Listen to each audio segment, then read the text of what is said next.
Info Télévision, c'est votre télé. C'est la télévision du vivre ensemble, votre chaîne de proximité, 24 heures sur 24.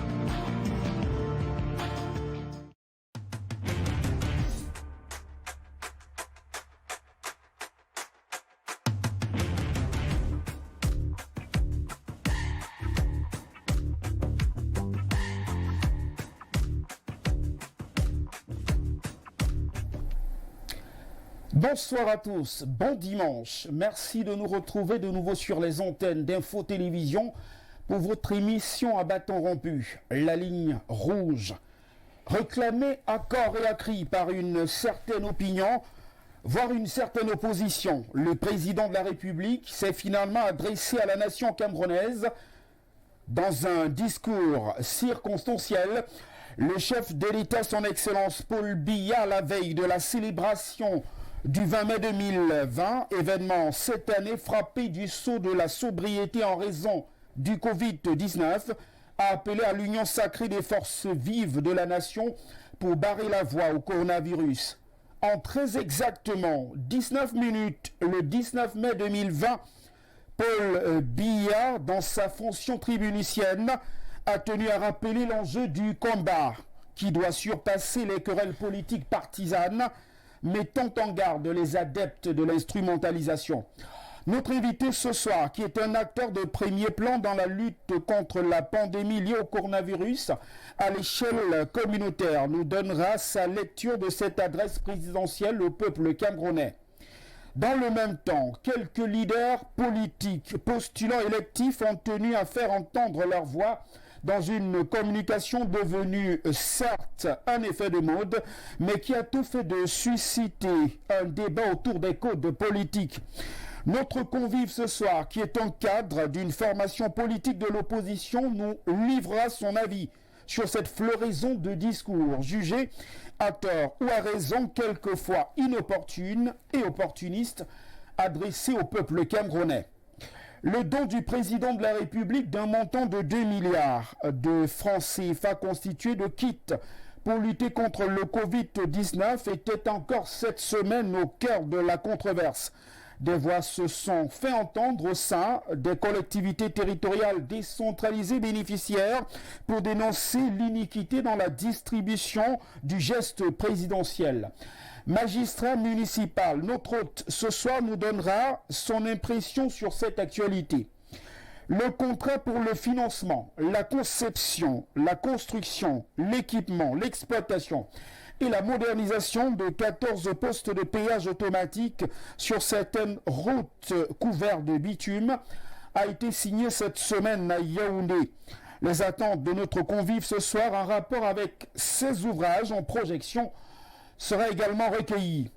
Enfin, la France a officiellement acté la fin du franc CFA en Afrique de l'Ouest. Paris renonce au dépôt auprès du Trésor français de la moitié des réserves de la Banque de la zone et se retire des instances de gouvernance.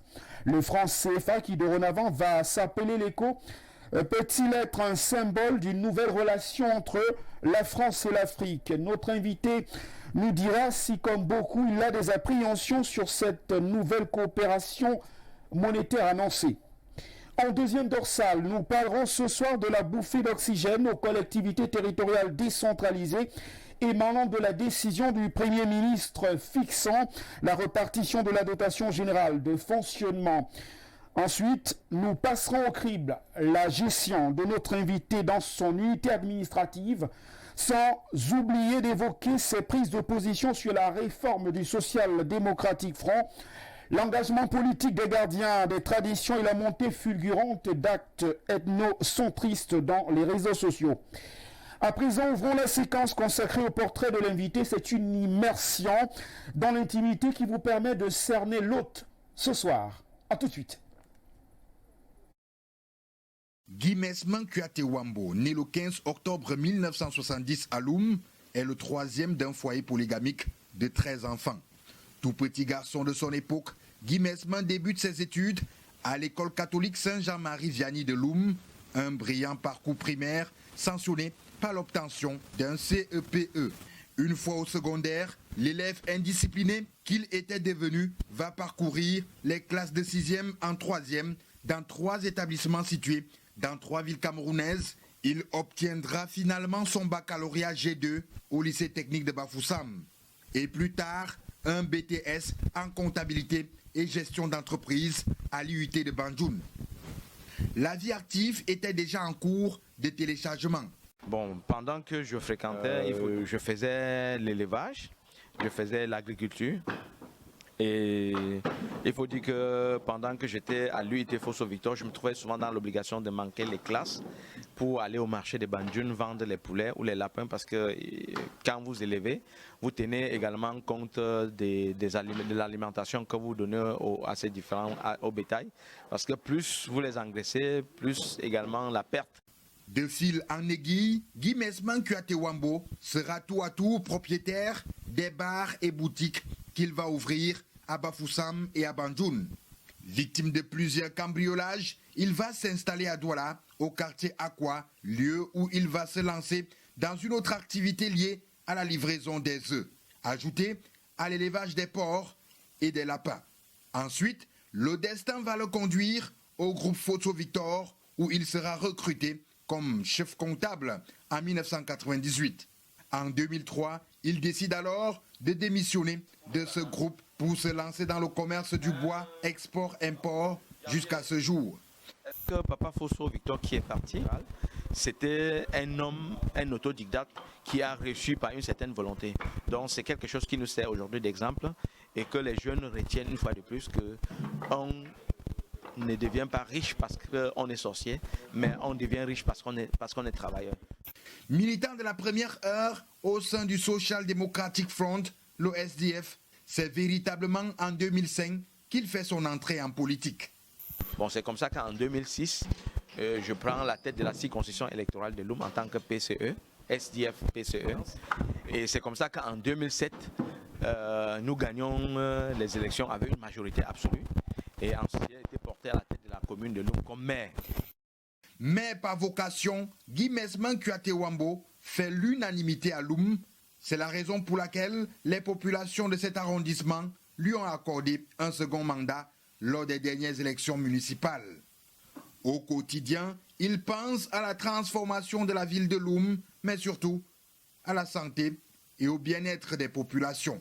Guy Mesman Kuatewambo est marié, père de 6 enfants.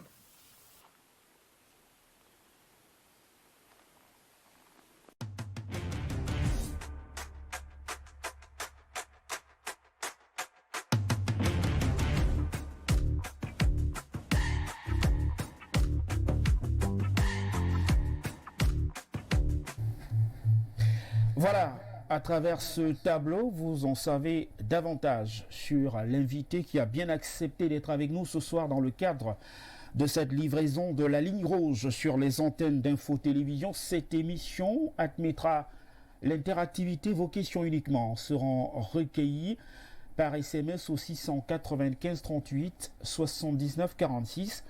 Vos questions à l'invité de ce soir, le maire de Loum. Bonsoir, merci d'avoir fait le déplacement pour Yaoundé. Merci Yves. Je voudrais profiter de l'occasion pour adresser un bonsoir particulier à vous tous, vos nombreux téléspectateurs, et vous remercier de cette invitation.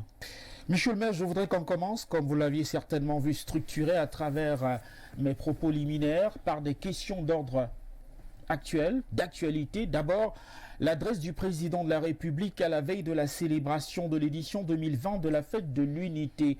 Vous avez suivi ce discours, monsieur le maire, et quel a été votre sentiment? Bon, il faut être honnête et reconnaître que le président de la République, ça a été quand même une rhétorique, parce qu'il faut reconnaître que ce que le président de la République a dit, ça avait été déjà dit par ses collaborateurs.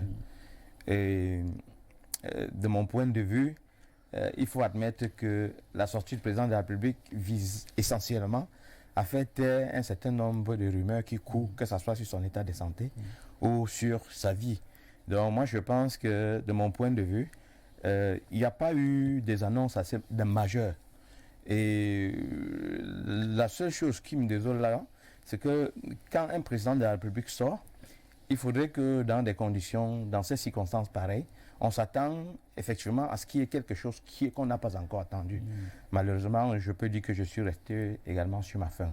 Donc, de mon point de vue, j'avais pensé qu'il devait y avoir peut-être des annonces sur le plan économique. C'est-à-dire quelles sont les méthodes ou bien quelles sont les dispositions prises par le gouvernement actuel pour relancer l'activité économique. Parce qu'il faut reconnaître quand même que cette crise pèse énormément sur les entreprises. Et on ne serait pas surpris de constater qu'il y a des entreprises qui ferment boutique. Alors, vous parliez d'une annonce, d'une communication du président de la République qui n'était finalement ça, qui n'était pas sans grande surprise pour vous, mais vous seriez attendu concrètement à quoi dans un contexte de crise comme le nôtre lié à la pandémie du Covid-19? Il aurait fallu que le président parle d'autre chose en dehors de la pandémie? Mais je ne pense pas qu'il y a que la pandémie. Après la pandémie, il faut vivre. Et je pense déjà qu'il fallait au moins des annonces en ce qui concerne, par exemple, l'institut sanitaire de notre pays. Il faut reconnaître quand même que nous avons des insuffisances à ce niveau. Et moi, quand je dis que j'attendais du président de la République qu'il y ait certaines annonces, moi, je regarde par exemple sur le plan économique. Les 19 mesures annoncées par le gouvernement à l'effet de relancer ou d'atténuer l'impact de la crise sur l'économie. Moi, je pense qu'en réalité, il faut le dire que ce sont des mesurettes.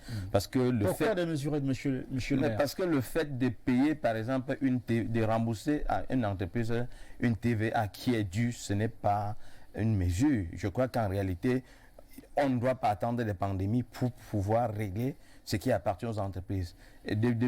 En fait, de mon point de vue, je pense qu'il y a un certain nombre d'éléments que le gouvernement pouvait agir là-dessus. Prenons par exemple le secteur bancaire. Le secteur bancaire n'est pas mis à contribution. On pouvait par exemple, à cet instant, revoir les taux d'emprunt à la baisse. Ça, c'est de rééchelonner les crédits en cours et permettre comme ça aux entreprises ou bien aux PME et autres de pouvoir avoir un accès à des coûts moins élevés au crédit. Donc moi, je crois qu'il y a suffisamment d'axes sur lesquels le gouvernement pouvait embrayer pour davantage alléger la tâche à ces différentes entreprises. Donc moi, je dis, le président de la République, ça, il faut le reconnaître. Je crois que ça, c'était pour faire taire un certain nombre de rumeurs qui courent davantage sur l'absence du chef de l'État pour telle ou telle autre raison. Alors, sur ces rumeurs-là, monsieur le maire, vous avez compris qu'il y a des formations politiques qui s'expriment ouvertement sur ce qu'ils qualifiaient jusqu'ici d'absence du président de la République, que cette actualité-là a été à la une dans la plupart des tabloïds depuis plusieurs semaines. Comment vous avez accueilli ça au sein de l'opposition, notamment du Social-démocratique Front dans lequel vous militez? Bon, il faut déjà reconnaître que le chef de l'État dans un pays, c'est lui qui donne le là.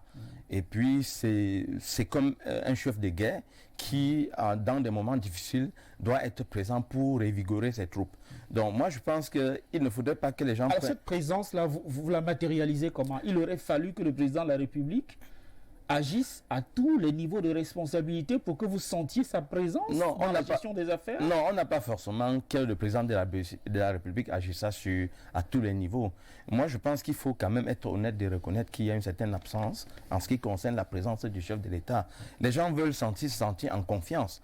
Et puis, ce n'est que cette présence-là qui peut, par exemple, mettre les Camerounais en confiance. Donc, je ne pense pas qu'il faut qu'on spécule là-dessus en pensant que ceux qui, par exemple, exigent ou bien ceux qui demandent que le président de la République soit présent, davantage présent sur le combat de cette pandémie, ce n'est pas trop demandé au chef de l'État, c'est son rôle. Et puis, les gens aiment bien faire dans la langue de bois, et en disant non, est-ce que c'est la présence du chef de l'État qui doit être importante? Non.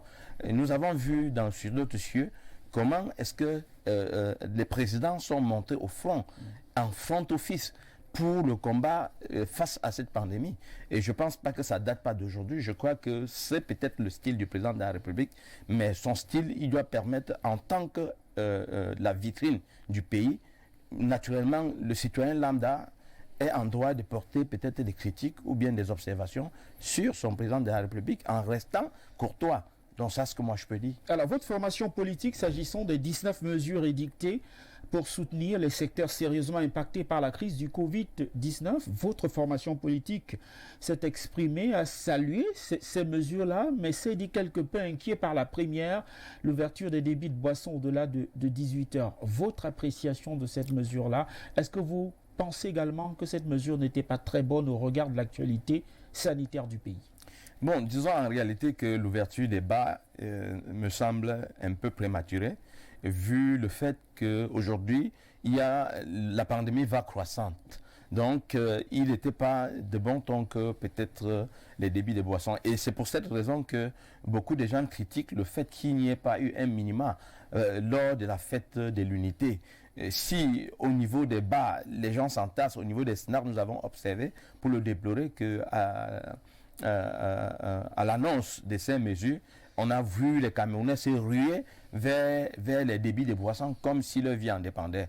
Donc moi je crois que ces mesures également en ce qui concerne les débits de boissons. Mais je voudrais rajouter quelque chose en ce qui concerne le point de vue de certains de mes camarades du parti. Peut-être qu'il y a des choses qu'ils n'ont pas observées. Moi je dirais que ces mesures pour nous, qui sommes par exemple les responsables des collectivités territoriales décentralisées, ces mesures viennent davantage nous plomber.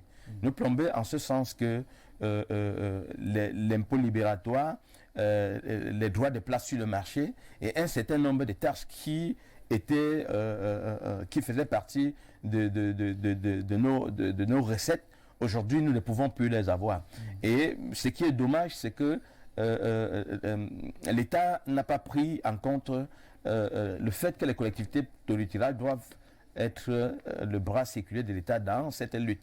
Et le fait qu'on nous sectionne cette partie des recettes va davantage nous mettre en difficulté et mettre même les populations en difficulté parce que nous ne serons plus capables d'assumer notre rôle régalien.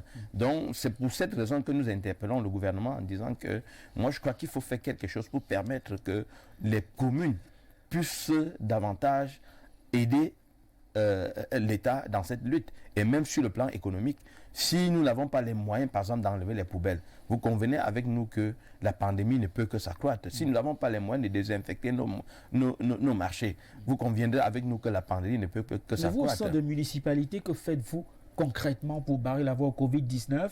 Là, on annonçait une contamination à l'échelle communautaire, les mairies étant des collectivités territoriales décentralisées. Vous faites quoi, monsieur le maire, au regard de la courbe croissante et inquiétante d'ailleurs de contamination au Covid-19 depuis quelques jours? Bon, disons que Dieu merci, jusqu'à présent, nous n'avons pas eu encore de cas de contamination à Loum. Nous essayons avec monsieur le sous-préfet, que je salue, de jouer beaucoup plus dans la sensibilisation. Parce qu'il faut être honnête de reconnaître que les communes ne sont pas capacitées en termes de moyens ou en termes de quoi que ce soit pour pouvoir affronter efficacement cette maladie. Donc nous travaillons sur la sensibilisation et également nous faisons de mieux que nous pouvons en mettant à la disposition des couches les plus démunies les masques. Donc voilà à peu près ce que nous pouvons faire. Ce que nous faisons, c'est à la limite de nos moyens. Dites un mot à présent sur la communication des autres leaders de l'opposition qui se sont exprimés quasiment le même jour que le président de la République adresse, disent-ils, à la nation camerounaise. Comment vous avez accueilli ça? Vous êtes au centre de l'opposition du Cameroun. Pour vous, cela vous semble normal qu'un président de la République s'exprime et que les leaders de l'opposition s'expriment au même moment? Bon, il ne faut pas oublier que nous sommes dans une scène politique et chacun y va de son style. Donc, moi, je pense Est-ce que ce style n'est pas critiquable? Bon, moi je suis très mal placé pour critiquer ce que les autres font. Ça, il faut être honnête de le reconnaître. Je suis très mal placé pour critiquer ce que les autres font. Moi, je crois que nous sommes dans un contexte où l'attitude gouvernementale entraîne un certain, je pense, crée des bras de fer ou crée des tensions sociales. Et il faut reconnaître aujourd'hui que, quoi qu'on puisse dire, la posture arrogante de l'État ou de ceux qui le dirigent aujourd'hui fait que les gens sont obligés de franchir même une ligne qu'il ne fallait pas. Donc, il n'y a pas un consensus sur le plan national.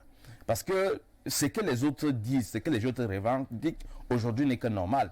Et vous avez observé certainement que pendant ce discours, vous voulez certainement parler de M. Maurice Kamto. Il faut le dire ainsi. Cabral Libye également. Bon, disons M. Cabral Libye également. Moi, le Parti camerounais pour la réconciliation. Tout à fait. Moi, je l'ai dit. Je voulais juste comprendre, lorsqu'on est leader de l'opposition, est-ce que le discours du président de la République n'est pas le meilleur prétexte pour apporter des correctifs ou des critiques? Lorsqu'on s'exprime au même moment, quelle peut être la portée d'une telle démarche? Mais n'oubliez pas que ces leaders politiques ont des partisans. Et l'objectif d'un parti politique aujourd'hui, c'est d'arriver au pouvoir. Et en de telles circonstances, on profite de l'occasion pour mettre en exergue ou pour bien mettre visible les fautes ou bien les défauts de l'État en place. Donc, parce que je ne sais pas pourquoi est-ce que les gens se focalisent sur ce que les autres ont dit comme ont fait comme discours. Vous parlez de stratégie, on essaye d'observer d'autres sites où on parle également de démocratie. Ça ne s'est jamais vu. On prend le cas de la France, lorsqu'Emmanuel Macron s'exprime, on ne voit pas Marine Le Pen faire la même chose au même moment. Finalement, cette méthode, est-ce qu'elle n'est pas contre-productive à votre avis? Non, vous savez, il faut reconnaître qu'on dit que le Cameroun, c'est le Cameroun. Hein.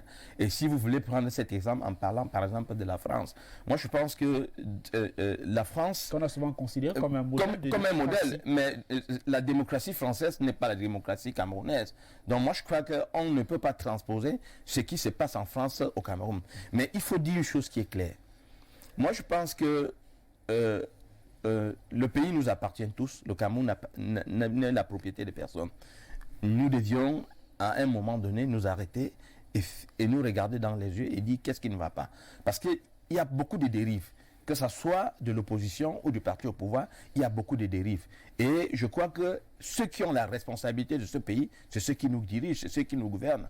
Donc moi, je crois, quel qu'en soit ce qu'on peut dire, moi, je tiens pour responsable ceux qui nous gouvernent aujourd'hui. Cette cacophonie que nous observons dans la scène politique, ils sont responsables à 80%. Je voudrais qu'on dise un mot à présent sur le don présidentiel d'un montant estimé à 2 milliards de francs CFA et constitué de kits pour lutter contre le Covid-19. Vous vous êtes exprimé sur ce don-là. Vous sembliez dénoncer l'iniquité dans la distribution du geste présidentiel. Qu'est-ce qui s'est concrètement passé? Vous n'avez pas eu votre quantité liée à ce geste du président de la République? Bon, en fait, comment vous exprimez votre colère après un geste de magnanimité comme celui du chef de l'État? Il ne faut pas que les gens utilisent à tort et à travers le nom du chef de l'État. Moi, j'ai suivi le discours présidentiel et nulle part, le président de la République n'a parlé de ce don. Donc, il faut même dire que le président de la République n'est même pas au courant de ce don. Parce que s'il était le géniteur de ce don, naturellement, dans son discours, il aurait dit qu'il a essayé de soulager les communes. Vous venez de reconnaître que dans son discours, il y a beaucoup d'éléments qu'il n'a pas évoqués. Peut-être que le président n'avait pas estimé que cela était opportun. Bon, de toutes les façons, s'il a parlé, par exemple, de la mise en place de ce fonds spécial, je pense que naturellement, il aurait dû parler de ça parce que nous parlons de coronavirus. Nous avons vu que le discours des chefs de l'État était focalisé sur cette pandémie. Bon, maintenant, quand vous demandez pourquoi nous avons... On vous a senti presque colérique au sujet de ce geste du chef de l'État. Vous n'avez pas reçu le vôtre? Non, c'est pas le problème ne résulte pas dans ce que nous avons reçu. Moi, je pense que le problème, ce n'est pas la quantité, c'est la qualité. Et en plus, il faut reconnaître ici que, comme je l'ai dit en toutes circonstances, je crois que les collaborateurs du chef de l'État doivent l'accompagner. Quand vous voyez, par exemple, une commune comme la nôtre, parce que c'est la qualité du don qui est donnée qui pose problème, ce n'est pas la quantité. Parce que 2 milliards, il faut comprendre quand même que 2 milliards, avec 2 milliards, toutes les populations ne peuvent être servies. Mais il faudrait quand même que quand on veut donner aux communes un don ou bien un appui suite à pour combattre cette pandémie, il faudrait que ça cadre avec les besoins.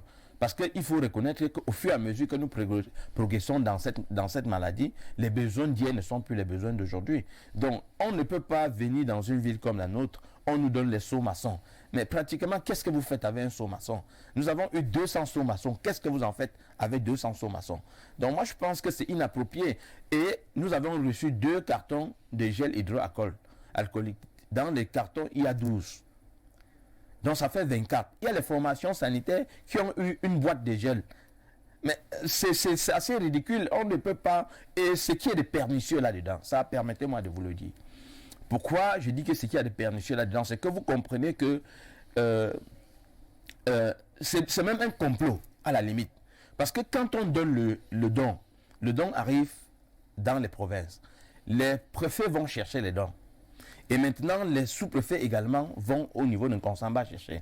Et je veux souligner que ces sous-préfets et ces sous-préfets se déplacent à leurs frères. Parce que mon sous-préfet, on était obligé d'aller voir le combine pour qu'il nous donne la voiture. J'ai mis le carburant et ma voiture de fonction, j'ai mis ensemble pour qu'on ait importé. Alors quand le don arrive maintenant, et c'est ça pour ça que je suis vraiment énervé, quand le don arrive, on avait programmé une distribution. On a fait une réunion le 1er mai parce que le sous-préfet souhaitait franchement, comme c'était un don président, chaque administrateur voulait absolument s'acquitter de ce devoir. Mais après, on reçoit un autre message qui dit non, arrêtez. Il faut programmer la distribution sur 2 semaines et faire large diffusion. Mais on fait, vous comprenez, c'est juste du folklore. Quand on dit de programmer sur 2 semaines et on sort les calendriers en disant non, les préfets iront lancer. Mais le préfet n'a pas que ça à faire, le sous-préfet ou le maire n'a pas que ça à faire. On ne peut pas mobiliser toute une population comme ça pour 2 seaux d'eau ou bien pour 4 ceci ou pour ça. Non, sincèrement, il faut qu'on apprenne à faire des choses comme ça se doit dans notre pays. On a tellement de défis aujourd'hui que se voir toute une administration se mobiliser pour un moindre rien, moi je pense que ça ne vaut pas la peine.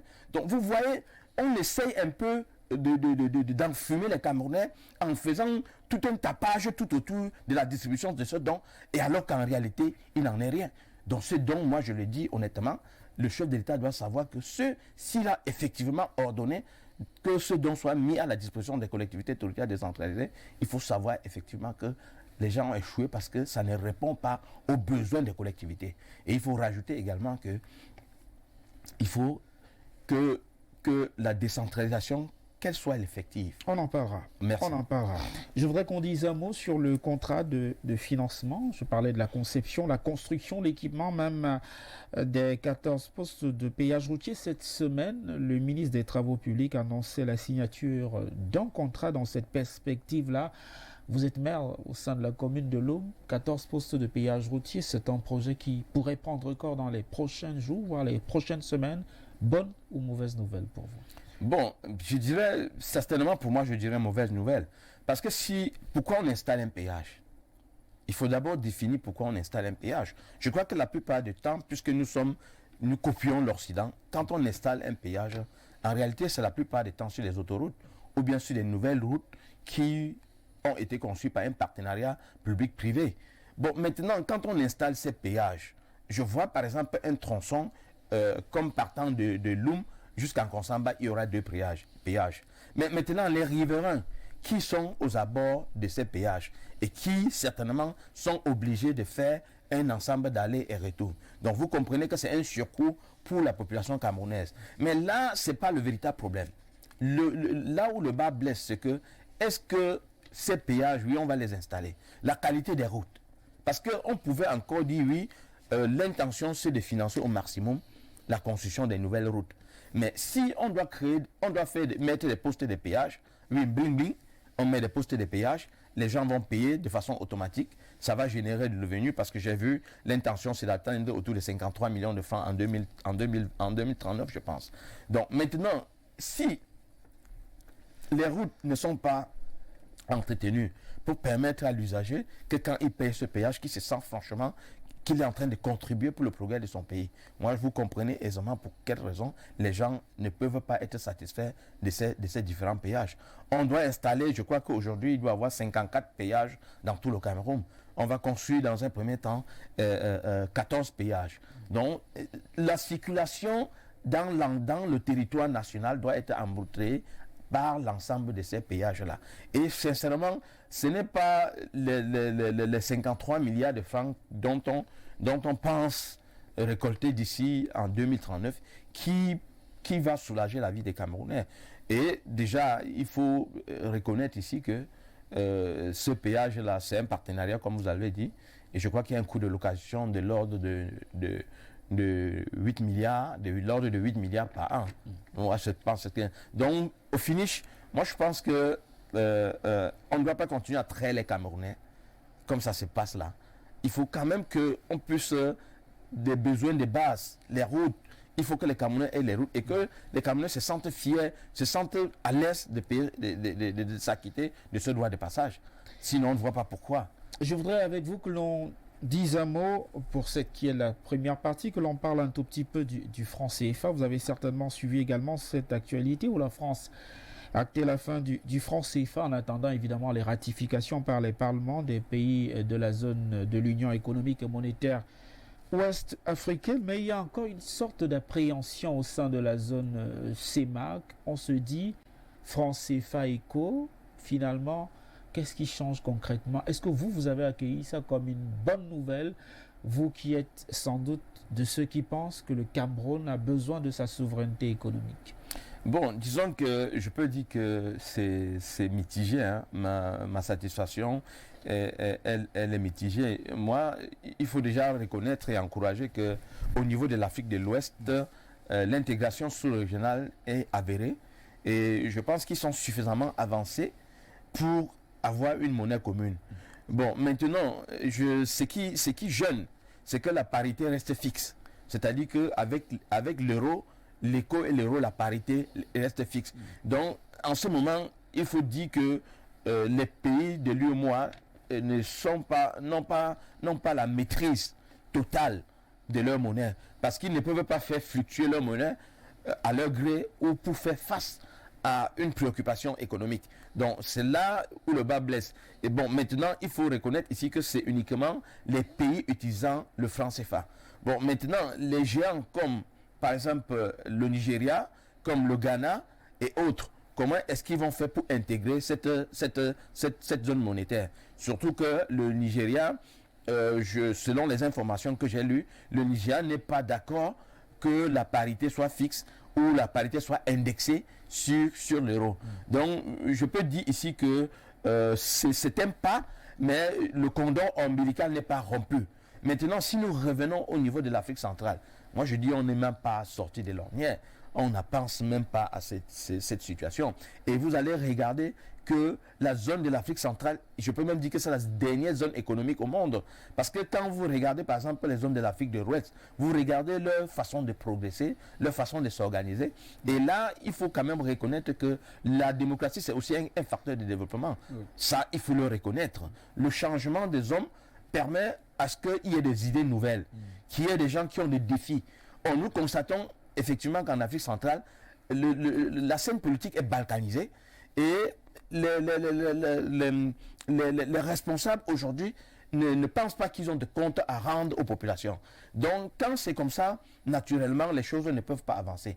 Et nous disons que au niveau de l'Afrique centrale, les populations doivent certainement prendre leur destin en main. Les populations doivent comprendre que nous devions participer coûte que vaille au processus électoral, à la scène, participer au processus électoral dans notre pays. Parce qu'il faut reconnaître que partout ailleurs en Afrique centrale, on a fait des choses pour décourager les citoyens à s'intéresser à la chose politique. Et particulièrement au Cameroun, les Camerounais sont occupés à satisfaire les besoins de base. Donc ça fait que les Camerounais aujourd'hui n'ont pas trop la tête à la politique et c'est exactement ce que le gouvernement recherche aujourd'hui. Je vous propose que nous prenions une transition pour la deuxième articulation de cette émission ce soir, la ligne rouge. À tout de suite.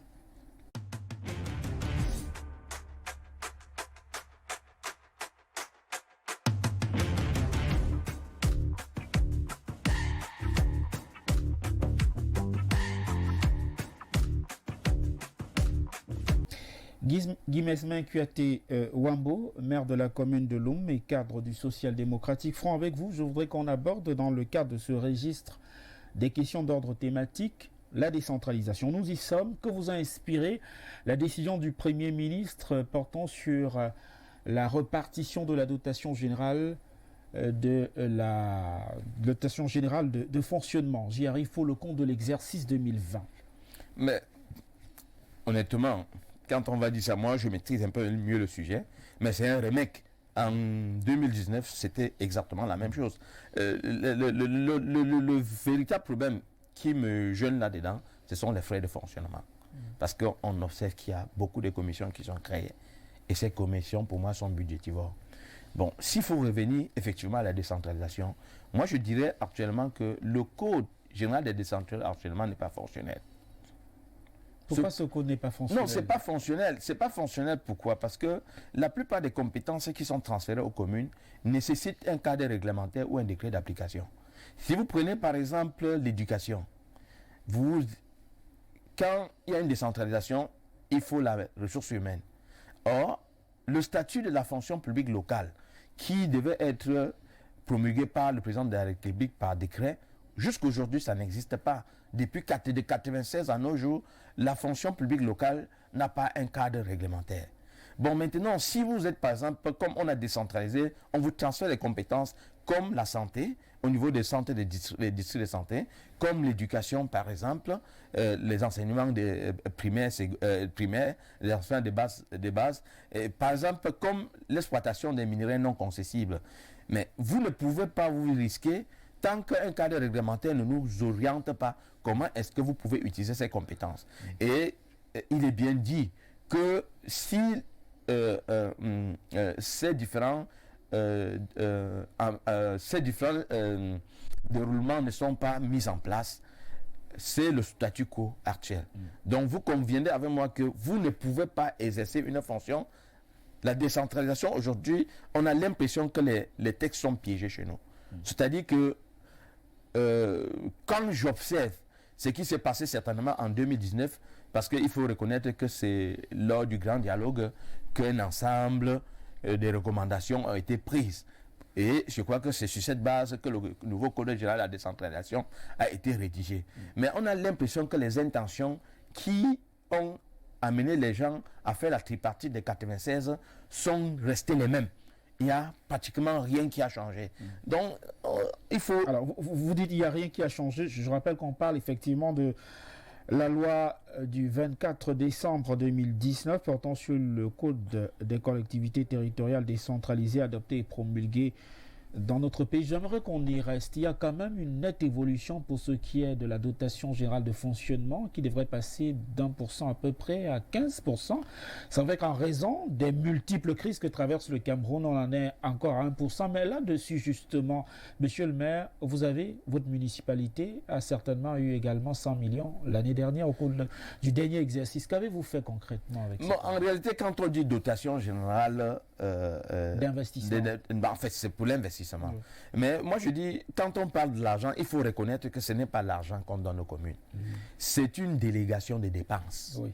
C'est-à-dire que au courant de l'année, les communes identifient un ensemble de projets, on les mature, et il y a une conférence de projets qui se tient pour sélectionner ou pour retenir les projets que les communes ont maturés. À l'issue de ça, on vous envoie des cartons correspondant au montant d'un total de 100 millions de francs. Et vous donnez ces cartons, vous utilisez ces cartons pour passer les marchés. Mais moi, je dis toujours que c'est une chose qui... Moi, je dis toujours que... Est-ce que cela empêche à une mairie, justement, de mettre en œuvre son plan de développement? Non, le problème, ce n'est pas... Vous m'avez posé une question sur l'utilisation des fonds. Je vous donne le mécanisme. Oui. Le plan de développement d'une commune, vous la mettez en place en fonction des ressources qui sont à votre disposition. Mais il faut reconnaître aujourd'hui que les communes sont très mal loties pour pouvoir mettre en place n'importe quel type de plan de développement que vous pouvez. Prenez, quand je parle par exemple de ces 100 millions, de ces dotations de 100 millions de francs. En réalité, quand vous passez le marché, si vous avez 100 millions de francs et que vous passez un marché de 80 millions, vous n'avez plus la possibilité d'utiliser les 20 millions de francs. Ça rentre en économie budgétaire. Et cette économie budgétaire, on met cette économie où? Alors qu'en réalité, si on dit qu'on vous a doté de quelque chose, ça veut dire que ça vous appartient. La seule chose que nous demandons à l'État, nous ne voulions pas que l'État mette l'argent frais à notre disposition. Qu'au niveau du trésor public, que l'État crédite le compte de chaque commune. En ce moment-là, vous savez, les populations sont certaines. La commune est certaine qu'en tout état de cause, nous allons utiliser nos 100 millions.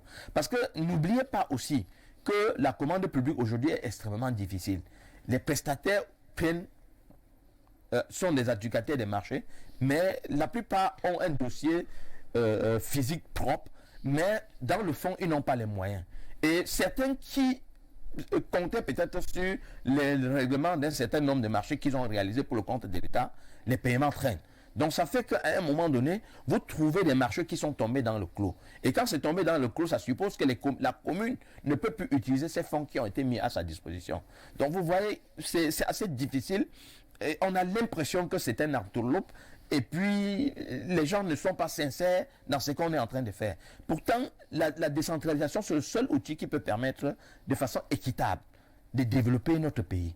Mais on ne comprend pas pourquoi les gens sont attachés à ces prérogatives, C'est-à-dire, personne ne peut se départir de ces prérogatives. On reviendra sur ces prérogatives, monsieur le maire. Mais disons un mot sur le volet fonctionnement de cette dotation générale de fonctionnement pour ce qui est justement de la rémunération. 3 millions de francs CFA pour les maires, c'est pas beaucoup. Mais vous dites que c'est beaucoup. Qu'est-ce qui est beaucoup? Moi, je vais dire une chose. Il n'est pas compréhensible qu'un député touche plus qu'un maire. Pourquoi? Non, c'est pas compréhensible. Moi, j'ai pris un exemple. Vous allez par exemple au Congo, ici à côté.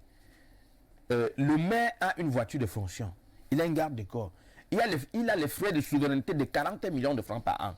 Mais vous venez par exemple dans une commune comme la nôtre. Moi, le maire, je vais 250 000 francs par mois.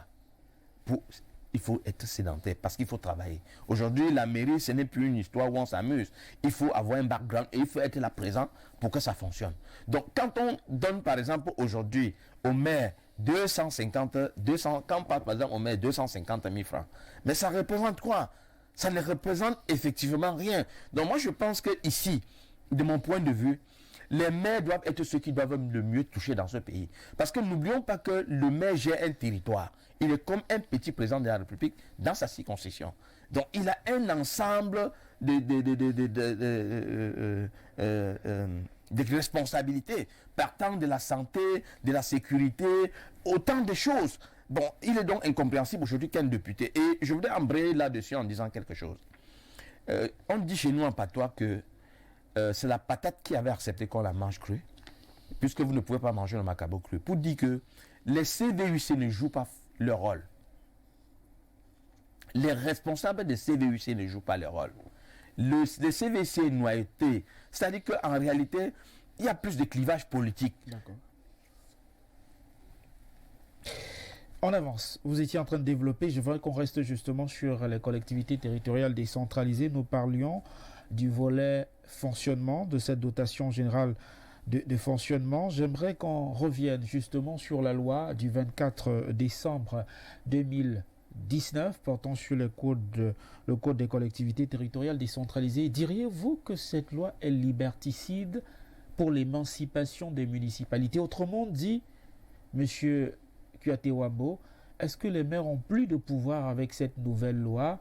Est-ce que la tutelle a plus de pouvoir avec cette nouvelle loi? Est-ce qu'avec cette nouvelle loi, vous avez le sentiment que vous pouvez immédiatement et directement contribuer au développement de vos municipalités? Non, non, c'est pratiquement impossible. Moi, je vous ai dit à l'entame que c'est impossible pour quelle raison? On fait une loi et on dit qu'il faut un décret d'application pour que telle compétence qui vous a transférée soit fonctionnelle. Il faut un cadre réglementaire. Mais jusqu'à présent, il n'y a pas ça. Donc, ça veut dire, vous allez voir par exemple à Pendian Djombe, le maire actuel est en conflit avec tous les exploitants des carrières. Parce qu'il est dit, sur l'aspect économique, que l'exploitation des minerais non concessibles est transférée aux communes. Alors, il y a un conflit là, pourquoi? Parce que au niveau des délégations des mines, ils disent non, on a parlé de l'exploitation. De l'autre côté aussi, nous faisons notre interprétation.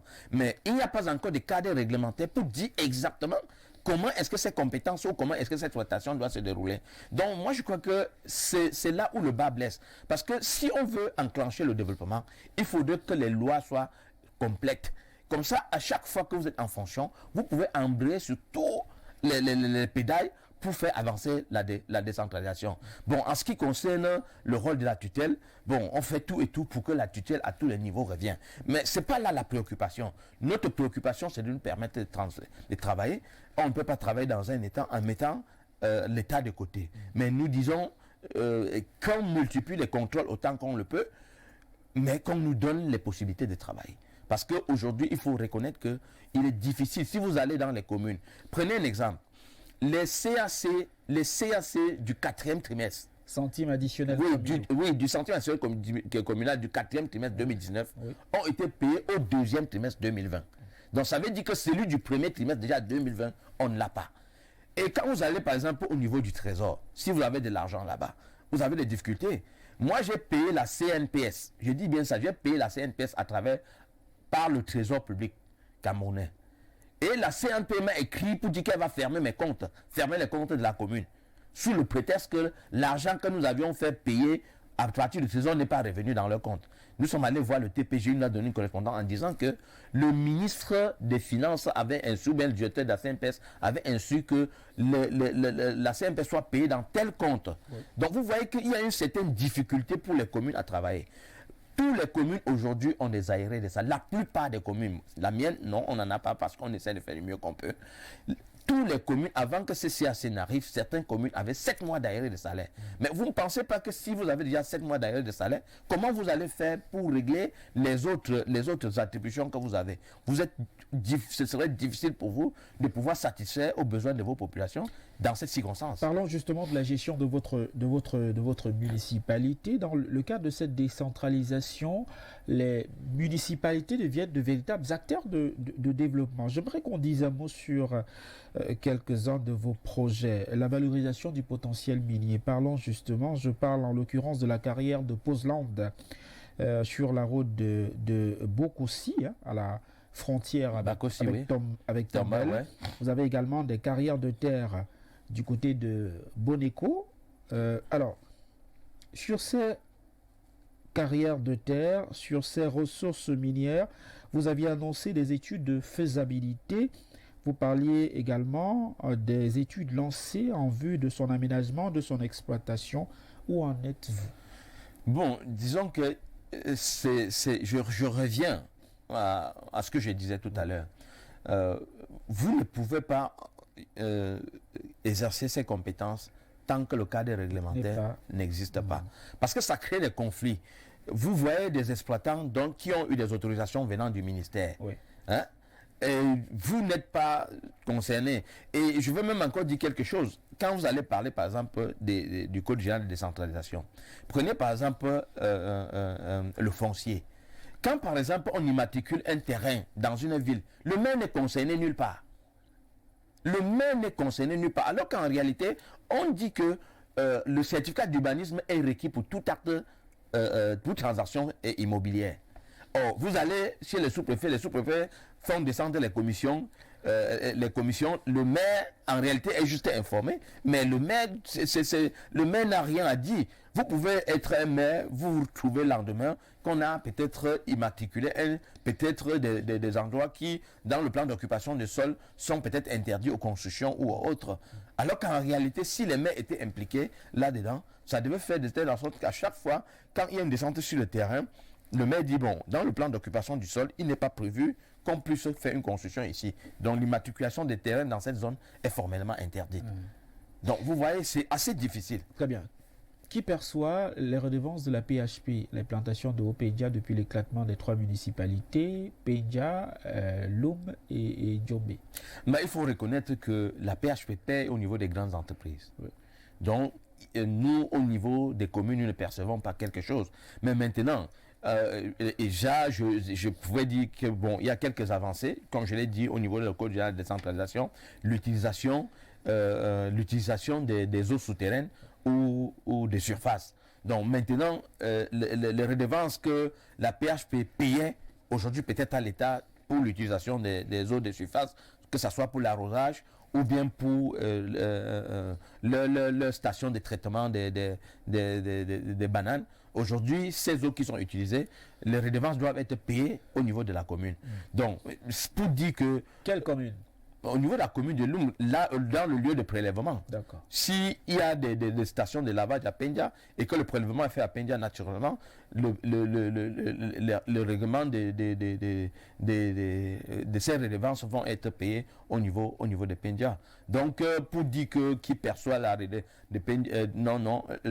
la PHP, c'est une société comme toutes les autres. Oui. Et puis, au niveau des grandes entreprises, elle paye ses impôts, elle paye ceci. Et puis, bon, je ne vais pas dire que nous entraînons pour l'instant, nous entretenons quand même quelques relations, une relation assez épanouie avec la PHP. C'est vrai que nous ne les sentons pas au niveau de l'UM. Ils sont plus présents au niveau de Pendian Djombe, mais nous ne les sentons pas au niveau de l'UM. Et je crois que à l'issue de la rencontre que nous avons programmée ces jours-ci avec le directeur général de la PHP, nous allons pouvoir discuter sur les implications du nouveau code général de décentralisation. Et certainement, nous allons peut-être ensemble discuter de notre future collaboration. Monsieur le maire, que faites-vous pour la protection des aires protégées qui sont soumis à une exploitation paysanne au sein de votre municipalité? Vous faites quoi? Bon, disons que vous voulez parler de la réserve forestière. Notre rôle au niveau de la réserve forestière, c'est d'empêcher que les gens ne font des constructions. Mais il faut reconnaître que il y a l'ANAREF, il y a l'administration des eaux et forêts, et de la faune également, qui est en charge de la réserve. Et nous nous mettons prêts à les accompagner pour que les populations ne puissent plus continuer à envahir cette terre protégée. Mais il faut reconnaître que notre action se limite uniquement à interdire les constructions. Maintenant, c'est une réserve qui appartient à l'État. Nous avons engagé des démarches il y a très longtemps pour que l'État rétrocède au niveau de la commune cette réserve, pour nous permettre d'être les propriétaires et de mieux suivre cette réserve, parce qu'aujourd'hui, cette réserve est complètement envahie. Et sincèrement, c'est assez décevant, parce que j'ai eu maille à partir avec les chefs traditionnels de mon village, parce que j'ai dit de mon village à Loum. Parce que quoi? Parce qu'en réalité, les gens vont vendre même le bien privé de l'État. C'est-à-dire que les gens vendent les réserves sous le prétexte que les terres appartenaient à leurs parents. Donc vous voyez, il y a tellement de difficultés, et quand vous vous opposez, vous avez en face de vous toute une résistance. Donc moi je crois qu'à ce niveau, c'est à l'État de jouer son rôle, parce que c'est le bien de l'État. On va dire un mot sur la session du conseil municipal du 20 mars 2018, conformément aux dispositions de la loi 2004/018 du 22 juillet 2004 fixant les règles applicables aux communes. Vous aviez présenté des investissements sous fonds propres de 104 564 voilà, millions, ouais. 905 057 francs CFA, et vous parliez d'investissement sur fonds propres. Alors j'aimerais comprendre, fonds propres du maire? Non. Ou fonds propres de la municipalité? Non, c'est les fonds propres de la municipalité. D'ailleurs, je vais profiter de l'occasion pour dire que pour remercier davantage le personnel de la commune de Loum, parce que nous avons fait un taux de recouvrement de 83%, de 81%. Et oui, de 83% je pense, et un taux d'exécution de 71%. Donc ça suppose qu'en réalité que nous faisons également ici des budgets réalistes. Donc nous n'essayons pas de gonfler nos budgets pour gonfler notre budget. Donc la commune de Loum est mobilisée ensemble avec le personnel. Nous faisons du mieux que nous pouvons. Parce que si vous faites une comparaison avec les recettes des autres communes, vous allez vous rendre compte qu'en franchement, nous nous battons et que les populations adhèrent. Parce que quand les populations payent tout en sachant que c'est pour leur bien-être, c'est pour permettre qu'il y ait un certain nombre de réalisations, les gens ne rechignent pas. Si vous étiez donné de faire le bilan en quelques mots de votre mandature précédente, vous diriez que c'est une mandature élogieuse? Oui, naturellement. Si le parti, enfin, si nous avons été élus à 52,26%, ça suppose effectivement que les populations ont validé le travail que nous avons fait. Tout n'a pas été parfait, mais nous avons la maturité aujourd'hui pour corriger les imperfections qu'il y a eu lors de notre mandat passé, Et je peux dire aux populations de la ville de Loum que le seul intérêt que j'ai, c'est de servir notre population. Et si à jamais l'État consentait à ce que cette décentralisation soit effective, je suis persuadé que nous ferons de la ville de Loum une ville pionnière. Alors, vous parlez d'un mandat somme toute élogieux selon vous. Monsieur le maire, qu'est-ce qui peut expliquer que votre candidature au double scrutin du 9 février 2020 ait trouvé de l'opposition au sein de votre formation politique? Bon, je voudrais déjà d'avance dire que je suis assez satisfait qu'il y ait eu cette candidature. ça démontre qu'il y a un certain dynamisme au sein du parti. Mais moi, je ne vais pas cacher en disant que c'était certainement une main dans l'ombre qui essayait de me régler les comptes. Parce que, soi-disant... Vous l'avez identifié, cette main? Non, disons que moi, je ne vais pas cacher. Moi, je dis très bien qu'il y a M. Ossi et M. Ninthieu.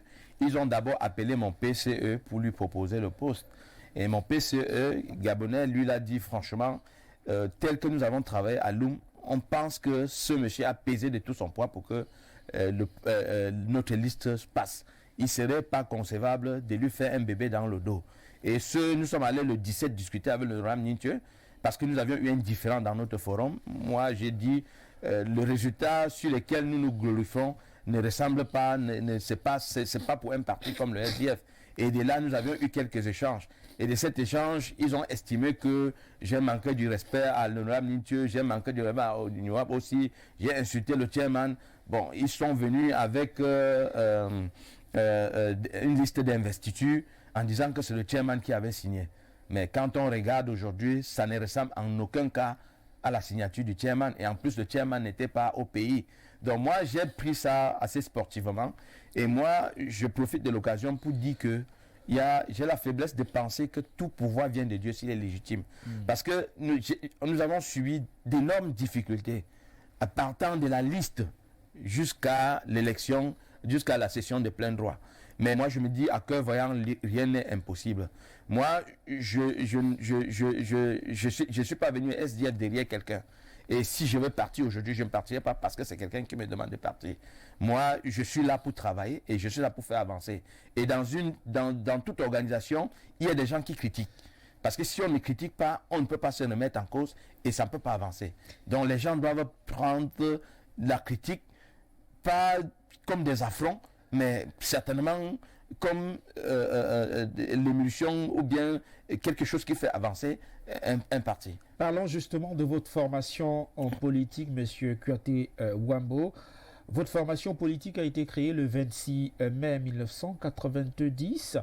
Le 7 octobre 2018, le SDF a enregistré la plus pire défaite de son histoire à une compétition électorale. Le candidat investi, Joshua Ossi, vice-président de votre chapelle politique, est seulement arrivé 4e avec 3,35% des suffrages exprimés. Loin derrière le RDPC qui avait investi le président actuel de la République, qui a réussi à rafler la mise avec 71,21% des suffrages exprimés. Le MRC du professeur Kamto arrivait 2e, 14,23%. Le Parti Univers, qui avait alors investi Cabral Libi, arrivait en 3e position avec 6,28% des suffrages exprimés.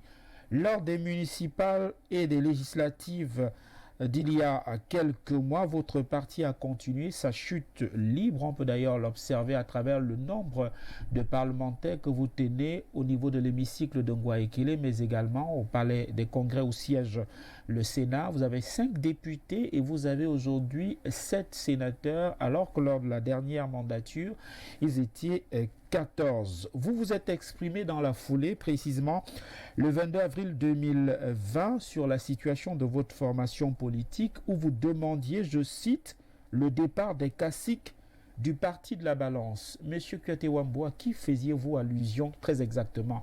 Au chairman Nidjon Fundi, à Joshua Ossi ou à l'honorable Nithieu? Bon, en réalité, il faut, avant de dire quoi que ce soit, il faut reconnaître quand même que c'était assez prévisible pour l'élection présidentielle. C'était assez prévisible. Pourquoi prévisible? Non, puisque la méthodologie employée sur le terrain ne pouvait en aucun cas fonctionner. Le candidat ne s'est pas appuyé sur les structures du parti pour battre sa campagne. Et moi, naturellement, je suis allé voir l'honorable Ninthieu. Je lui ai dit, honorable, voilà telle situation. Est-ce que vous ne pensez pas que c'est préjudiciable pour nous? Et on a discuté, comme il y a des choses en politique que je ne peux pas dire ici, parce que j'ai quand même un devoir de réserve. Et moi, je lui ai dit que moi, je parie que nous n'allons pas, que nous serions, si nous faisons mieux, nous serons 4e. Donc déjà, à ce niveau, nous sommes sortis 4e. Mais il faut reconnaître aujourd'hui que le SDF aujourd'hui souffre de ses élites. Ça, il faut être honnête de reconnaître. Ce n'est pas le SDF qui a un problème, mais c'est ceux qui dirigent le SDF aujourd'hui qui posent problème. On ne peut pas comprendre qu'après 29 ans, le SDF soit aujourd'hui à la traîne, à grappiller des postes, à grappiller quelques postes de part et d'autre. Moi, je crois qu'il y a un problème qui se pose. Et il y a une perte de confiance. Ça, il faut être honnête de reconnaître. Parce que on a l'impression, les populations, ça, je dis ce que je ressens, et c'est que la base ressent. On a l'impression qu'il y a un rapprochement incestueux aujourd'hui entre certains responsables du SDF et le gouvernement actuel. Donc, et cette crédibilité fait, ce manque de crédibilité fait aujourd'hui que la plupart de nos sympathisants ont tourné le dos au SDF. Et il faut reconnaître aujourd'hui que la plupart des gens qui ont été élus, c'est pas leur charisme personnel. Parce que s'il faut regarder uniquement le parti, moi je dirais que non. Les gens auront complètement, pouvaient m'avoir même zéro. Mais vouloir le départ de Kasik, est-ce que ce n'est pas excessif? Non, ce n'est pas excessif. Le problème c'est quoi? C'est que nous devions à un moment donné faire notre mea culpa et dire, est-ce que aujourd'hui, quand vous faites quelque chose et qu'à un moment donné vous n'avez plus la force ou bien les résultats escomptés ne sont pas là, il faut avoir la politesse ou bien l'élégance de dire, bon ok, ici je ne me suis pas en sorti. Mais si vous dites que ce n'est pas le cas, qu'est-ce qui peut donc justifier aujourd'hui qu'on parle peut-être de 48 députés aujourd'hui à 4 députés? Mais ça veut dire qu'il y a quelque chose qui ne va pas. Donc, naturellement, il faudrait qu'il y ait une refondation totale du SDF. Totale du SDF. Et j'entends aujourd'hui certaines personnes parler, est-ce qu'on peut entrer au gouvernement, est-ce que c'est ci, est-ce que c'est là? Mais moi, je dis que la plupart des personnes aujourd'hui font de la politique certainement pour une ascension sociale. Et on l'observe dans les partis d'opposition aujourd'hui comme des partis au pouvoir. Ça, il faut le dire honnêtement.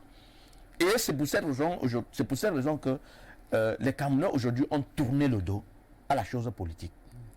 Parce qu'on observe aujourd'hui des gens qui font des trahisons, les gens qui font des grands écarts, les gens qui hier disaient que tout est rouge et le lendemain, du jour au lendemain, ils disent que tout est blanc. Donc vous voyez, avec cette façon de voir, les Camerounais sont assez réticents en ce qui concerne les hommes politiques. À chaque fois quand vous venez vers un Camerounais, en parlant, il vous dit non, on vous connaît. On sait que vous parlez très bien, mais le lendemain, dès que vous serez là-bas, comme vous avez, ça va changer votre situation sociale, mais vous n'allez plus reconnaître les gens.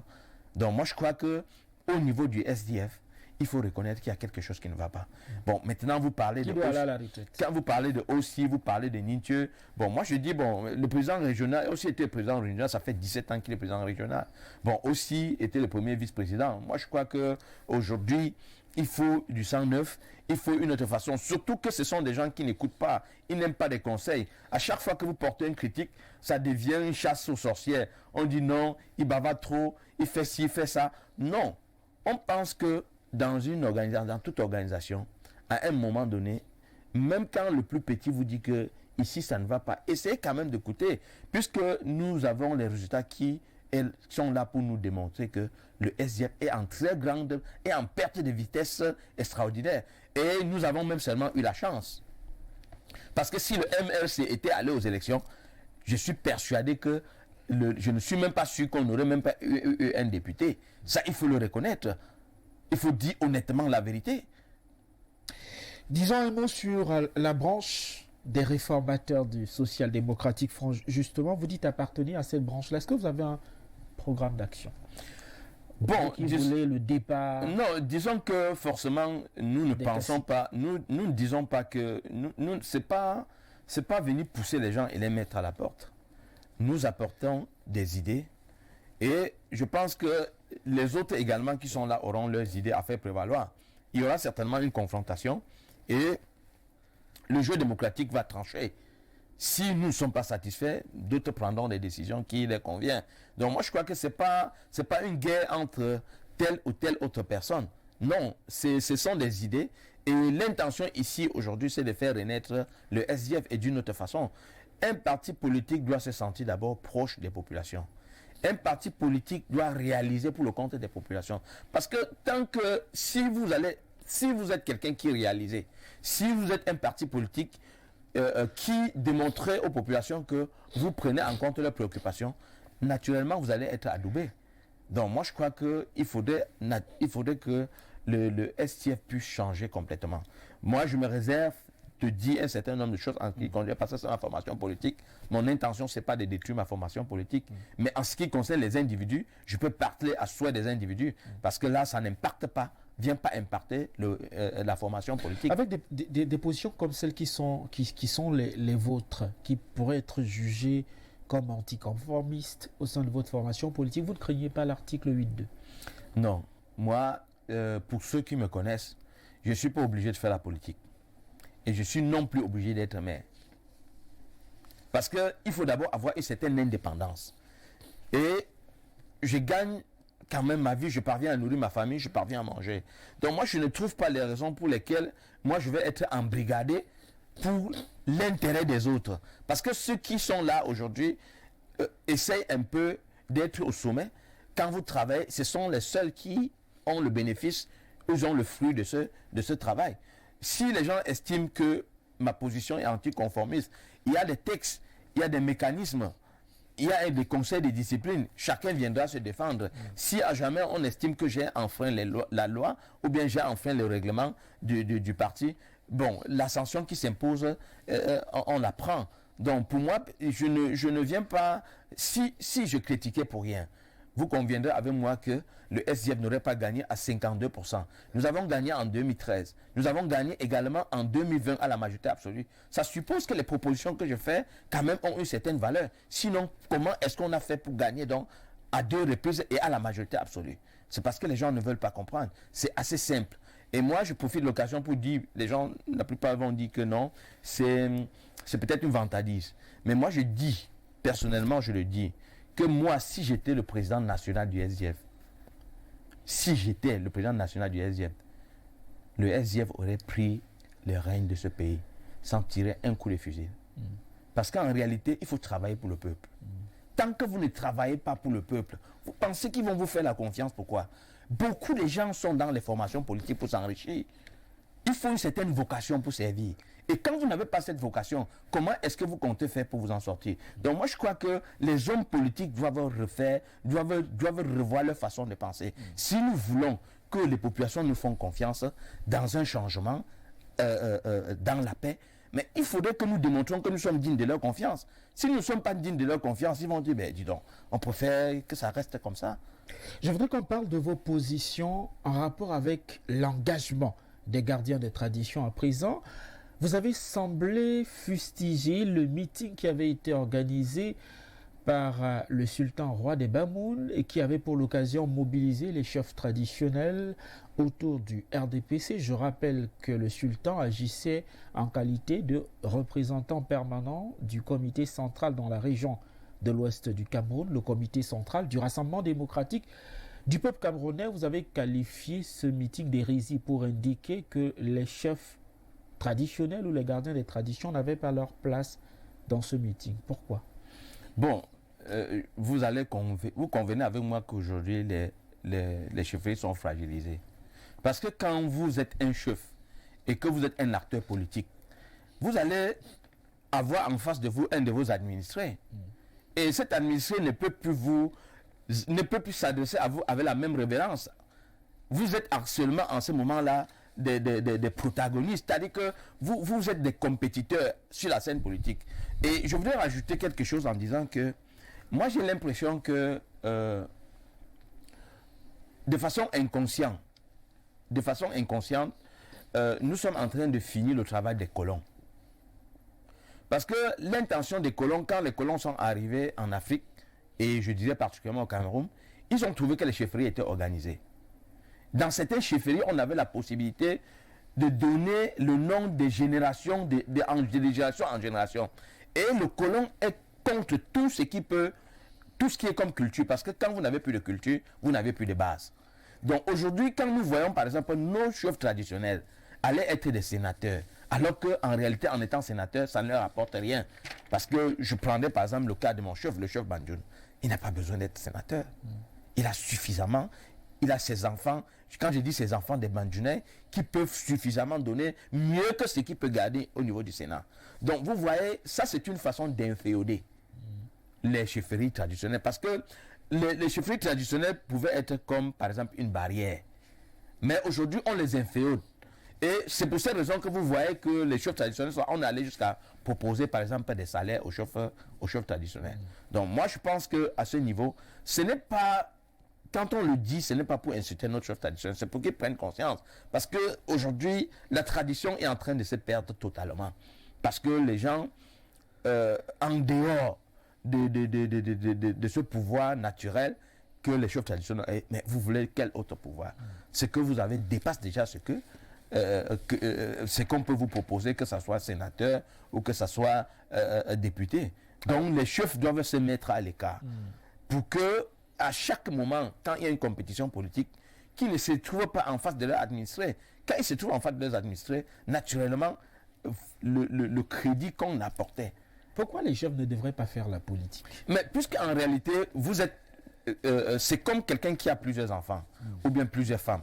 Si vous faites une discrimination en choisissant naturellement peut-être les enfants d'une autre femme au détriment des autres, vous allez avoir en face de vous une certaine révolte.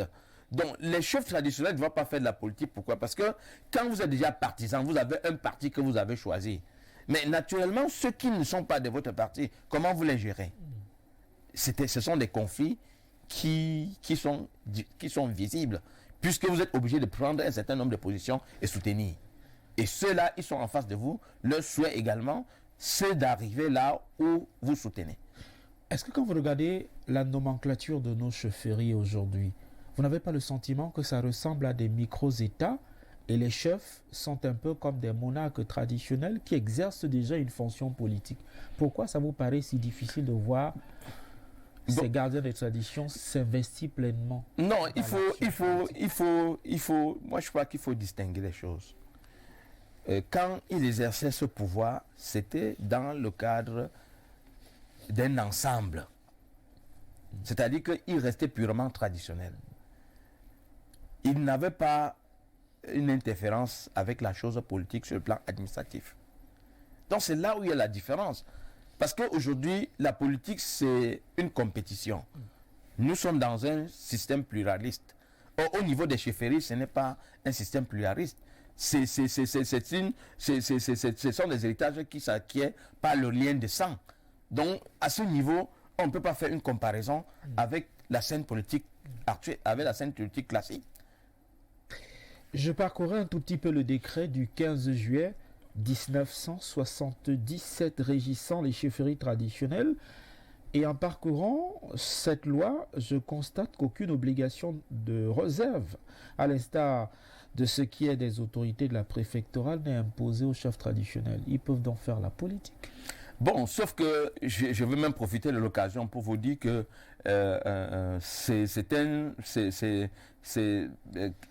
quand on place par exemple les chefs traditionnels sur la tutelle de l'administration, ça permet à l'administration de mettre la pression sur les chefs traditionnels et d'orienter, je dis bien d'orienter même le choix. Je prendrai par exemple le cas de Loum.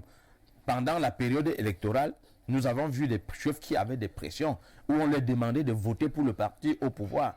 Alors qu'en réalité, les chefs doivent être libres de leur conscience. Si en réalité on va les faire participer au jeu politique, ils doivent être libres et faire le choix qui leur sied. Mais vous avez par exemple vu un chef traditionnel lors de la distribution par exemple du don du chef de l'État, qui a certainement manifesté son mécontentement et de façon normale, avec raison. Et on a entendu un administrateur lui dire qu'il est un chef indiscipliné et qu'on va l'enlever. Donc vous voyez, ça traduit à souhait cette même mise de l'administration sur les chefferies traditionnelles. Vous critiquez donc l'engagement politique des chefs traditionnels? Si cet engagement était libre de toute pression, moi je dirais que bon, peut-être ça peut être acceptable, mais c'est un risque pour les chefferies parce que dans la scène politique, j'ai dit qu'il y a un jeu de compétition, il y a une pluralité de partis. Donc quand vous choisissez par exemple de militer au sein d'une formation politique, vous conviendrez avec moi, comme je l'ai dit, vous allez avoir en face de vous vos administrés qui ne seront pas du même bord politique que vous. Alors, si vous critiquez les chefs traditionnels qui militent par exemple au sein du Rassemblement démocratique du peuple camerounais, je vous permets de commenter un des chefs traditionnels qui curieusement milite également pour votre chapelle politique, le SDF, Paul Tatuan, ancien vice-premier ministre, vice-président, j'y arrive, du Sénat camerounais, chef supérieur de Mouchua dans le Conquis, qui est un fervent militant du SDF. Vous lui avez dit que c'est pas normal? Mais moi, je dis une chose. Est-ce que le fait de parler des chefs le soustrait à ce que je viens de dire? Déjà, je ne sais pas si les chefs traditionnels, je n'ai pas connaissance qu'il est chef traditionnel. Il est effectivement chef Bon, traditionnel. et même si même tel, je prends un exemple. Moi, je suis élu maire de la commune de Loum. Mais tant que j'ai déjà prêté serment pour exercer mes fonctions de maire, je cesse d'appartenir à un parti politique. Je dois servir les gens de quelque bord que ce soit, sans discrimination. Et ça, c'est ce que la loi dit. Et ça, c'est là où c'est ce que je me vertue à faire. Donc maintenant, si vous êtes un chef traditionnel, ou bien si vous devenez un chef traditionnel pendant que vous étiez militant d'une formation politique, de mon point de vue, vous deviez vous abstenir, vous devez démissionner de cette formation politique pour vous consacrer à votre chefferie, parce que vous êtes là, le gardien de la tradition, vous deviez être capable d'embrasser tout le monde. Je voudrais qu'on dise un mot avant de sortir de cette phase d'échange et vous permettre de réagir aux nombreuses questions de nos invités ce soir sur les invectives sur la toile, ces enragés qui abreuvent leurs compatriotes d'injures parfois les plus ignobles. La solution pour stopper cet obscurantisme, à votre avis, c'est quoi? Comment stopper cette sorte de haine gratuite? Bon, vous savez que la haine, je vais dire, la haine part déjà des clivages tribaux. Et nous observons qu'il y a des instrumentalisations au niveau même de la toile. Parce que ne perdons pas de vue, et ça je le dis, j'assume mes propos, s'il faut blâmer, la première personne qu'il faut blâmer, c'est l'État. Parce qu'en réalité, même quand nous regardons... L'État n'a-t-il pas mis... Non, quand nous regardons... Non, nous regardons... Quand nous regardons même nos lois, ou par exemple, en ce qui concerne l'élection des grands-mères dans les villes, on dit que les grands-mères dans les villes, il faut que ce soit les autochtones de cette région qui soient maires. Ça dépend aussi. Vous conviendrez avec moi que ce n'est pas de nature à favoriser, par exemple, une saine compétition dans notre pays. Regardez, par exemple, je vais parler ici, par exemple, de l'équilibre régional. L'équilibre régional, c'est effectivement à quoi? Parce qu'on dit l'équilibre régional, c'est pour essayer un peu d'avantager les zones dont la scolarité n'est pas poussée là-bas.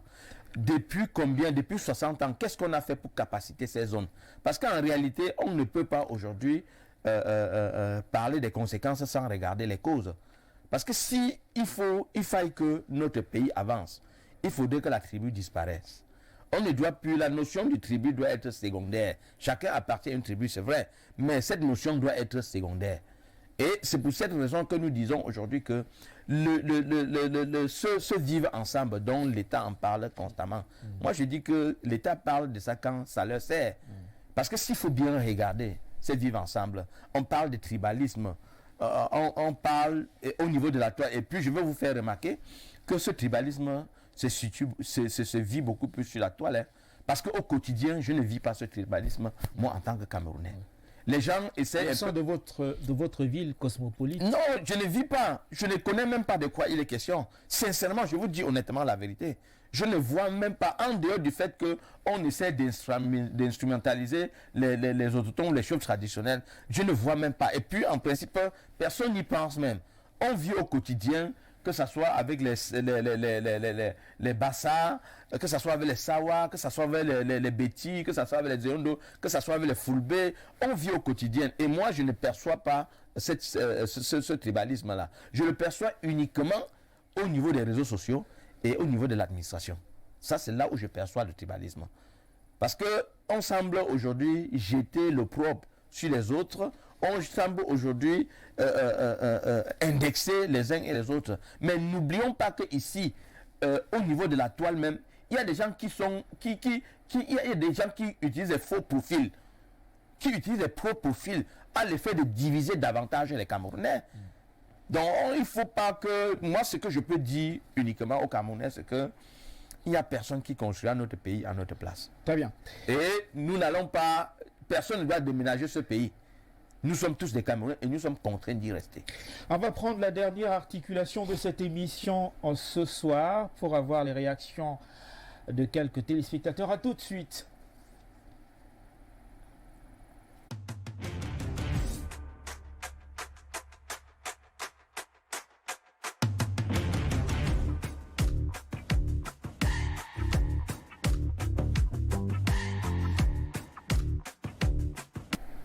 Alors, monsieur le maire, dans cette articulation, on vous permet de réagir à quelques questions des téléspectateurs qui ont suivi cette émission ce soir.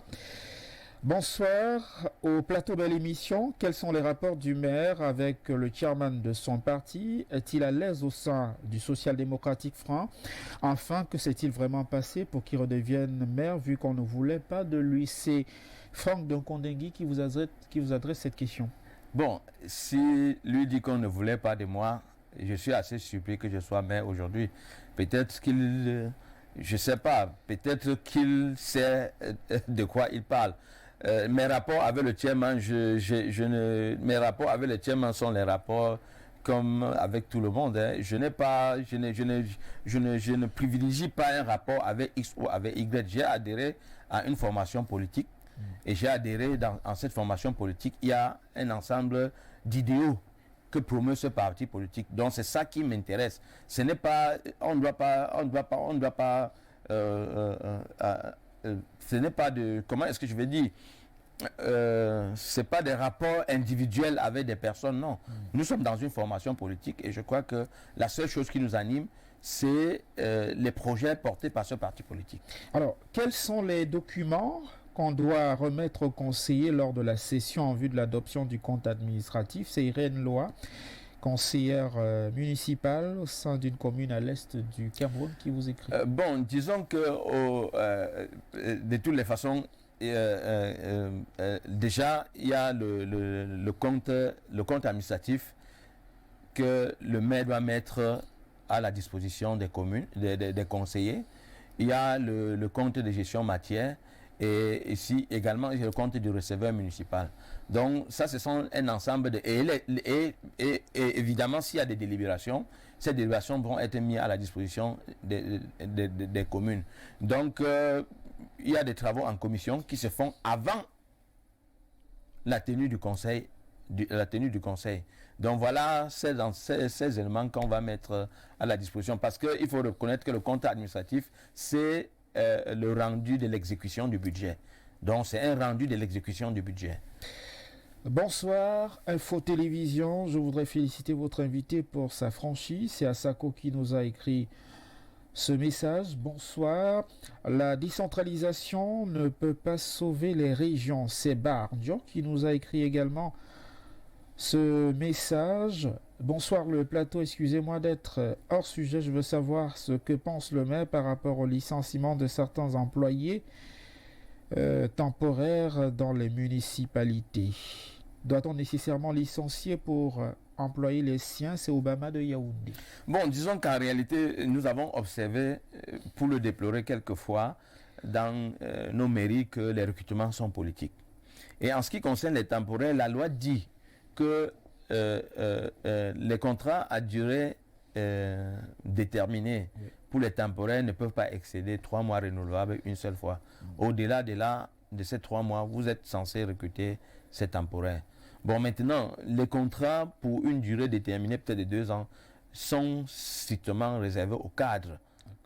Donc moi, je pense que si on a parlé de licenciement, si vous n'aviez pas été recruté, et que vous avez exercé régulièrement dans une commune, vous êtes certainement en droit d'ester la commune en justice ou bien de saisir le délégué du travail pour demander votre intégration. Parce que la loi est formelle là-dessus. Vous ne pouvez pas employer quelqu'un pour plus de 6 mois sans qu'il ne soit recruté. Bonsoir, Monsieur Sandio. Mes respects à Monsieur le maire. Que dire des compétences d'un sous-préfet par rapport à celles d'un maire sous le prisme de la décentralisation telle qu'implémentée au Cameroun? C'est Onana Sylvestre Dolézois qui vous adresse Bon, disons cette que, question? de mon point de vue, s'il faut qu'il y ait une bonne décentralisation, il faudrait que les sous-préfets disparaissent. Parce que le sous-préfet doit rester purement administratif. Puisque, en ce qui concerne, par exemple, même la police municipale, la police municipale, c'est le maire qui est responsable de la police municipale. Donc, de mon point de vue, s'il faut une bonne décentralisation, il faut que progressivement les sous-préfets disparaissent. Mais je voudrais profiter de l'occasion pour répondre à quelque chose en disant que, voyez-vous, quand je parlais aujourd'hui, par exemple, qu'il y a, je sais pas, il y a, je sais pas, une incompréhension en ce qui concerne l'ensemble des structures qui sont mises en place pour la décentralisation. Vous voyez, par exemple, aujourd'hui, il y a les délégués départementaux, il y a les délégués départementaux des Mindevelle. Alors qu'au niveau de la préfecture, il y a un service de développement local.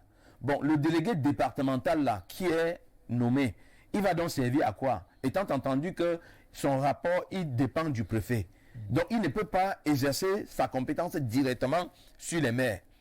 Donc, c'est pour cette raison qu'on pose un problème. On ne sait pas aujourd'hui si c'est le ministère de l'administration territoriale qui gère les communes ou bien si c'est le ministère de la décentralisation qui gère les communes. Parce que n'oubliez pas que la tutelle des communes, c'est les préfets et la tutelle des régions, ce sont les gouverneurs. Donc, de mon point de vue, ça ne sert à rien de créer tout un ministère pour la décentralisation. Qu'on ramène la direction de la décentralisation qui était jadis au niveau de l'administration territoriale pour que ça aille. Puisque le ministère de la décentralisation aujourd'hui n'apporte pas quelque chose de nouveau en ce qui concerne la décentralisation. On a l'impression que c'est même au niveau de l'administration territoriale que certaines décisions sont prises peut-être au détriment du ministère de la décentralisation et du développement local. Puisque le délégué départemental, qu'est-ce qu'il va faire? Il n'est pas capable d'avoir une pression sur une commune, puisque nous dépendons, aujourd'hui la tutelle chez nous, c'est le préfet. Donc il faut comprendre qu'il faut revisiter, il faut revoir toutes ces structures aujourd'hui qui se piétinent dans le cadre de la décentralisation. Et franchement, ça ne fait pas bon, ça ne fait pas beau pour le gouvernement camerounais.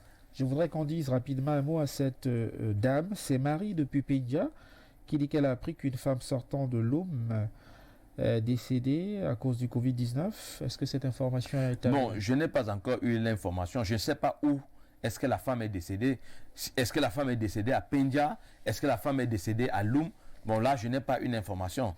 Bon, comme je viens de la voir, naturellement, je suis à Yaoundé et de retour à Loum, nous allons certainement mieux s'informer sur cette situation.